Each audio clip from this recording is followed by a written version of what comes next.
तो once again very good morning. Okay, देखिए आज के इस चैप्टर के अंदर हम क्या कर रहे हैं, magnetic effect of electric current पढ़ रहे हैं। मैग्नेटिक इफेक्ट का मतलब क्या है कि इलेक्ट्रिक करंट की वजह से जो मैग्नेटिज्म प्रोड्यूस होगी उसको क्या बोलेंगे, magnetic effect of electric current बोलेंगे। अब इसमें एक साइंटिस्ट थे जिनका नेम था ऑरेस्टेड। उन्होंने अपने इस ऑरेस्टेड एक्सपेरिमेंट से एक रूल दिया, एक एक्सपेरिमेंट दिया, and that is known as Oersted experiment. Oersted experiment के थ्रू उन्होंने क्या किया कि वो एक टाइम पे बैठे थे, उन्होंने एक हाथ में वायर ली और वायर लेने के बाद उन्होंने क्या देखा कि वायर के साथ एक नीडल रखी थी। करंट को पास करवाया उस वायर में से, जैसे उन्होंने सेल से कनेक्ट कर दिया और करंट इसमें से पास हुआ। अब करंट सपोज करिए साउथ से नॉर्थ डायरेक्शन में पास आउट हो रहा है, सपोज क्या करना है, वो है ही साउथ से नॉर्थ डायरेक्शन है आपकी। और नीडल जो थी ना, उन्होंने क्या डिफ्लेक्ट किया, डिफ्लेक्शन शो कर दी इन द वेस्ट डायरेक्शन में। उन्होंने इससे एक रूल बनाया और वो रूल क्या था बेटा, स्नो रूल। ठीक है, स्नो रूल क्या है कि अगर करंट साउथ से नॉर्थ के डायरेक्शन में मूव करता है, मैं क्या बोल रही बहुत ध्यान से समझना, अगर करंट साउथ से नॉर्थ के डायरेक्शन में मूव करता है तो ये नीडल किसकी तरफ डिफ्लेक्ट कर जाएगी, वेस्ट डायरेक्शन में। कौन से डायरेक्शन में कर जाएगी बेटा, वेस्ट। तो यहाँ से उन्होंने ये रूल दे दिया, snow rule, that is known as the Oersted experiment rule. ठीक है, फिर एक और rule that was not propose by the Oersted, that was propose by me only. ठीक है, वो था नोज। अगर करंट नॉर्थ से साउथ के डायरेक्शन में जाता, अगर सपोज करिए ऊपर से नीचे के डायरेक्शन में आता, तो ये नीडल किसकी तरफ डिफ्लेक्ट कर रही, टुवर्ड्स ईस्ट डायरेक्शन। तो north south towards east. Okay, तो यहाँ से उन्होंने ये एक्सपेरिमेंट किया। फिर उन्होंने एक एक्सपेरिमेंट और रखा, वो एक्सपेरिमेंट था एम्पियर स्विमिंग रूल। अब इससे क्या था कि जैसे एक सपोज करिए एक स्विमिंग पूल है, उसमें एक स्विमर जो है वो नॉर्थ से साउथ से नॉर्थ के डायरेक्शन में जा रहा है। ठीक है, ऐसे स्विम करते हैं ना, इस तरह से, इस ऐसे डायरेक्शन में। तो वहाँ पर उन्होंने क्या बताया कि जब नीडल डिफ्लेक्ट करती है तो नीडल उसके कहाँ पे डिफ्लेक्ट करती है, टुवर्ड्स द वेस्ट डायरेक्शन। अब ऐसे मूव कर रहा है सपोज करो इस डायरेक्शन में। ठीक है, आगे के डायरेक्शन में मूव कर रहा है एक स्विमर, ये आपका स्विमिंग पूल है, यहाँ से ऐसे मूव कर रहा है, उसका हैंड ऐसे जा रहा है, तो ये नीडल किसकी तरफ डिफ्लेक्ट करेगी, उसके लेफ्ट हैंड साइड की तरफ, है ना। कि अगर साउथ से नॉर्थ के डायरेक्शन में वो स्विमिंग जो स्विमर है वो मूव करेगा, उस केस में वो स्विमर कैसे एक्ट कर रहा है, एज ए करंट की तरह एक्ट कर रहा है, and the needle will deflect towards his left hand. That is known as Ampere swimming rule. दो रूल बताए, दो एक्सपेरिमेंट बताए, एक ऑरेस्टेड एक्सपेरिमेंट और एक उन्होंने बताया एम्पियर स्विमिंग रूल, जिसको उन्होंने रिलेट किया स्विमर से in the case of swimming pool. यहाँ तक बताइए किसी को कोई भी problem. Now after that Ampere swimming rule, Oersted experiment, आगे जो प्रपोज किया गया थ्योरी को वो थे मैग्नेटिक फील्ड। क्योंकि मैग्नेटिक चैप्टर है तो हम मैग्नेटिक फील्ड के बारे में स्टडी करेंगे। तो देखिए मैग्नेटिक फील्ड क्या होता है, ये आपने क्लास 10th में भी पढ़ रखा है मैग्नेटिक फील्ड के बारे में। फील्ड का मतलब क्या होता है, कोई स्पेस, कोई रीजन। ओके, सपोज करिए ये हमारे पास बुक है, ठीक है, आपकी फिजिक्स की बुक है, डोंट वरी।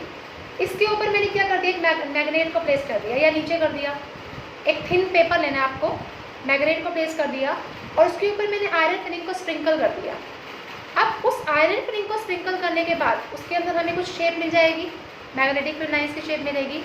लेकिन वो जो शेप है वो कब तक मिलेगी, कहाँ तक मिलेगी, जहाँ तक उसका मैग्नेटिक फील्ड लग रहा है, जहाँ तक वो उसको अट्रैक्ट कर पा रहा है। ऐसा ही है ना, अगर मैं दो मैग्नेट की बात करूँ, सपोज करिए 2 इक्वल मैग्नेट्स हैं, ये इसका नॉर्थ पोल है, ये भी इसका नॉर्थ पोल है, ये साउथ पोल है, ये भी साउथ पोल है। अब नॉर्थ पोल को आप इकट्ठे पास में लेकर आ रहे हो, तो ये क्या करेंगे, अट्रैक्ट करेंगे, नहीं कर पाएंगे अट्रैक्ट, ये क्या करेंगे, रिपेल करेंगे। क्या करेंगे बेटा, रिपेल। लेकिन अगर मैं यहीं पर ही नॉर्थ और साउथ को ले आऊँ, ठीक है, नॉर्थ और साउथ आपस में आए तो ये क्या कर जाएंगे बेटा, अट्रैक्ट कर जाएंगे। अब जब ये अट्रैक्ट करेंगे तो क्या होगा, इनके बीच में फोर्स ऑफ अट्रैक्शन लगेगा। तो फोर्स ऑफ अट्रैक्शन का मतलब क्या हुआ, यहाँ तक रीजन था ये अट्रैक्ट कर रहे थे, लेकिन अगर मैं इनके डिस्टेंस को इंक्रीज कर दूँ तो क्या ये एक दूसरे को अट्रैक्ट कर पाएंगे, क्या नहीं। अगर इनके बीच का डिस्टेंस इतना ज़्यादा इंक्रीज कर दूँ तो क्या ये आपस में अट्रैक्ट कर पाएंगे, नहीं कर पाएंगे। तो इट मीन्स मैग्नेटिक फील्ड क्या है, फील्ड का मीन्स रीजन, वो रीजन, वो स्पेस, वो क्या कहते हैं फील्ड, कि जहाँ तक आपका मैग्नेटिक फील्ड या फिर मैग्नेटिक फोर्स क्या कर सके, अट्रैक्ट कर सके एक दूसरे के मैग्नेट को, उसको क्या बोलेंगे, मैग्नेटिक फील्ड बोलेंगे। सुनो, तो मैग्नेटिक फील्ड क्या होता है? Magnetic field is the space around the conductor. क्या होता है बेटा? वो स्पेस किसके अराउंड? कंडक्टर के around, up to which it can attract the magnetic material, जहाँ तक वो उस मैग्नेटिक मटेरियल को क्या कर सके? अट्रैक्ट कर सके। That is known as your magnetic field. अगर उस स्पेस से दूर चला गया तो वहाँ पर उसकी मैग्नेटिक फील्ड बिल्कुल भी नहीं लगेगी। तो मैग्नेटिक फील्ड कहाँ तक लगेगी? मैग्नेटिक फील्ड वहाँ तक लगेगी जहाँ तक उसका फोर्स ऑफ अट्रैक्शन को क्या करेगा? अट्रैक्ट करेगा। ओके, तो देखिए आपका जो नेक्स्ट टॉपिक है that is known as your magnetic field. Magnetic field definition I have told you, ठीक है, जहाँ तक उसको क्या करेगा? वो अट्रैक्ट करेगा मैग्नेटिक मटेरियल को। अब उसकी जो एसआई यूनिट होती है बेटा, वो क्या होती है? SI unit of magnetic field, SI unit is, it is Tesla. SI unit क्या होती है बेटा? Tesla. And CGS unit is Gauss. CGS unit क्या होती है इसकी? इज गॉस, ठीक है। सीजीएस यूनिट जो स्मॉलेस्ट यूनिट है वो गॉस होती है, और एसआई यूनिट क्या होती है इसकी? टेस्ला। अब 1 टेस्ला जो है वो कितने गॉस के इक्वल होता है? 1 टेस्ला होता है बेटा 10⁴ गॉस के इक्वल। ये रिलेशन है इसके बीच में कि 1 टेस्ला किसके इक्वल होता है? 10⁴ गॉस। तो यहाँ से 1 गॉस किसके इक्वल हो जाएगा? बताइए, 1 गॉस कितने टेस्ला के इक्वल हो जाएगा? 10⁻⁻⁴। ये हो जाएगा 10⁻⁻⁴ टेस्ला, ठीक है। तो मैग्नेटिक फील्ड की यूनिट होती है बेटा टेस्ला, सीजीएस यूनिट होती है गॉस। 1 टेस्ला 10⁻⁴ गॉस के इक्वल होता है, और 1 गॉस कितने टेस्ला के इक्वल होता है? 10⁻⁻⁴ टेस्ला के इक्वल होता है। ओके, आई होप आपको यहाँ तक समझ आ गया हो।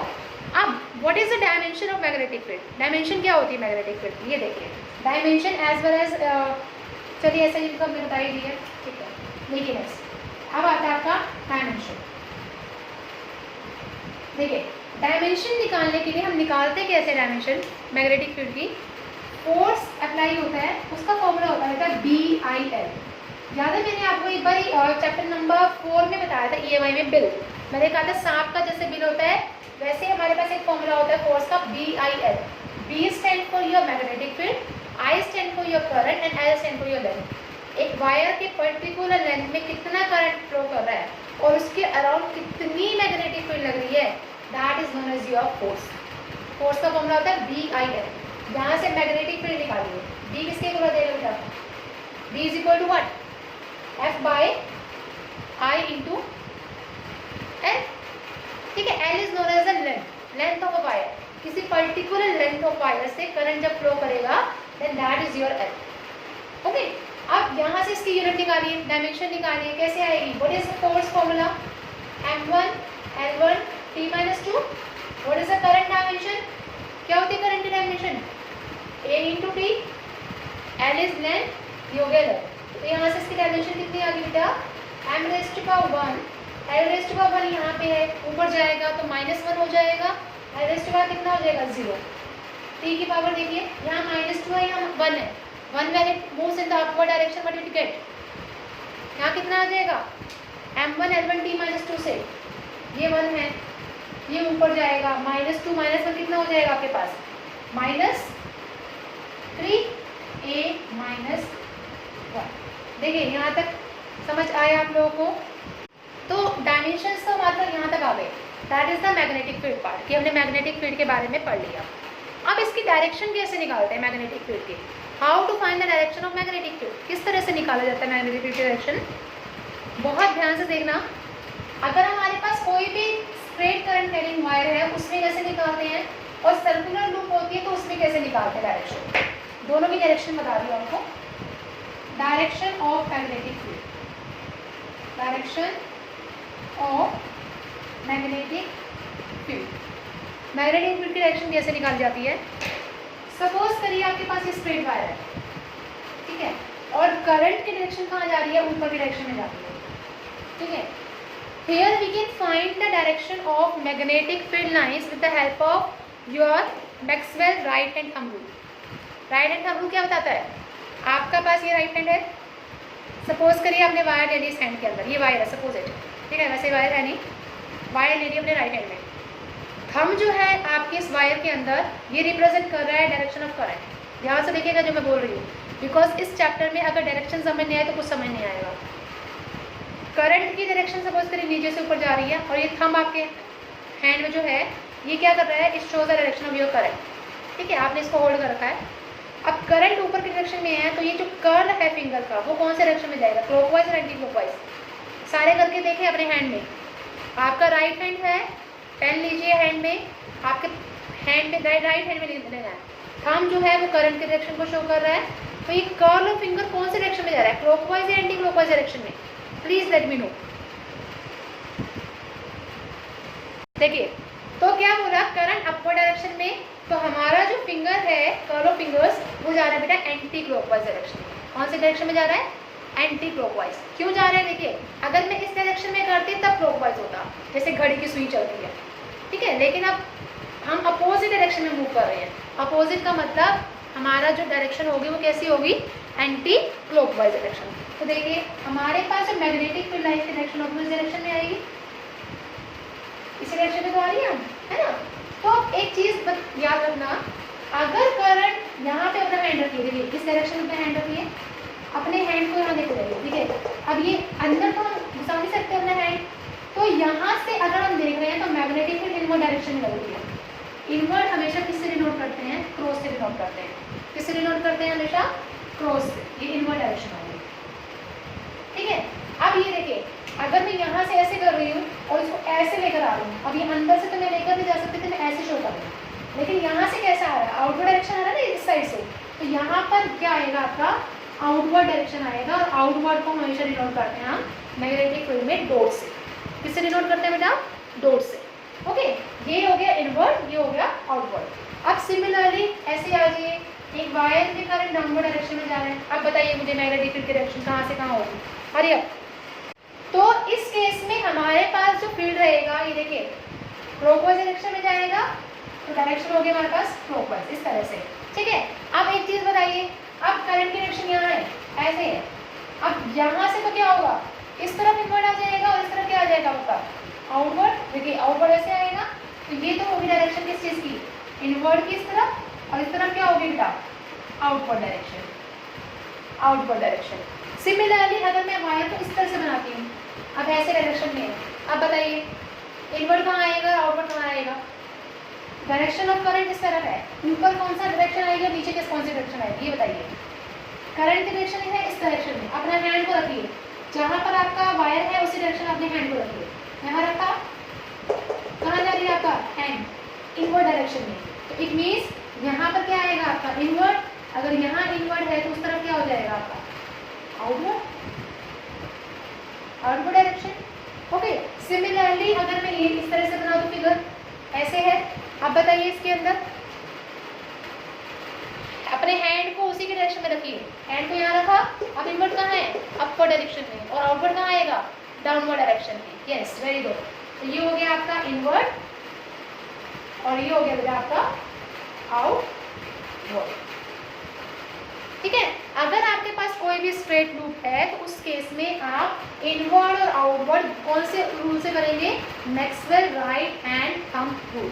तो राइट हैंड थंब रूल क्या बताता है कि hold your wire in your right hand such that the thumb represent the direction of your current and the curve of the finger represent the direction of your magnetic field lines, okay. तो ये तो था आपके पास किस चीज़ के लिए, direction of straight current carrying conductor. लेकिन अगर वही कंडक्टर लूप की फॉर्म में हो जाए, लूप की फॉर्म में हो जाए तो कैसे करेंगे आप, ये देखिए इनक्लोज लूप। आपके पास नेक्स्ट आया है enclose current carrying, enclose loop current carrying, close loop भी बोल सकते हो, इनक्लोज करंट कैरिंग कंडक्टर भी बोल सकते हो, ठीक है। तो क्लोज लूप के अंदर अगर सपोज करिए यहाँ पर आप लेंगे राइट हैंड स्क्रू रूल का एग्जांपल, कौन सा एग्जांपल लेंगे, राइट हैंड स्क्रू रूल का।